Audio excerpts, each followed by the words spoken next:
Throughout this course, I'll often start with an empty project for a given section so that we can focus on the topic at hand in this section. So therefore, you can simply create a new project with ng-new, as we did it a couple of lectures ago. And I'll typically start with an empty app component HTML file. If I have a different starting setup, you'll find it attached to the lecture. So I'll always ensure that this is the case. But here, I'll now simply have this empty setup. We can now remove forms module from app module here, in case you added it, so that we really have a clean starting project. And now there's one important thing. In this course, I'll use the Bootstrap CSS framework to have some nice CSS styles out of the box without us having to write all these CSS styles. Now to add this, we need to install it, we need to download it.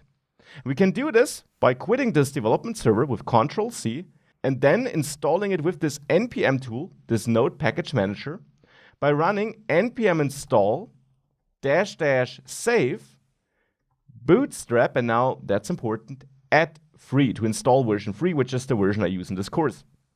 Now this will install it locally in this project, not globally, locally. Simply hit enter and it will download Bootstrap and store it in that node modules folder. Now that's one first step, but to be able to use it, we also need to make Angular aware of this styling package we want to use. And we do that in one of the config files, the most important one actually, the angular.json file. This configures the CLI project. We will not work in this project file throughout the course because the default setup is perfect and we don't need to change anything there. But one thing we do need to change right now is the styles we want to use by default. Here you got this styles array in this architect build node.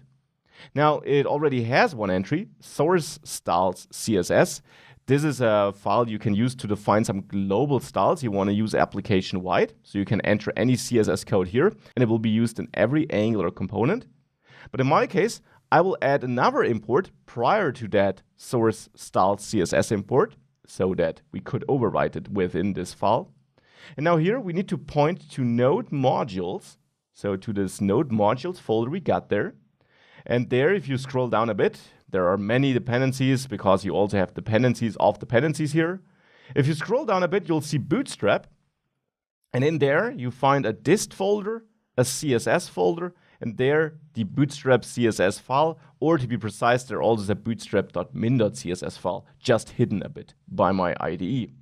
So we can enter node modules /bootstrap/dist/css/bootstrap.min.css and make sure that you got no typo in here. It's easy to miss the T or something like that. So make sure that you have a path like this.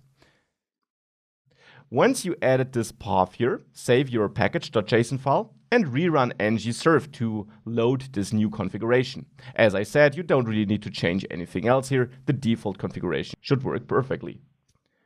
So once you're done, you can visit localhost 4200 and you won't see anything because I deleted all the content in the template.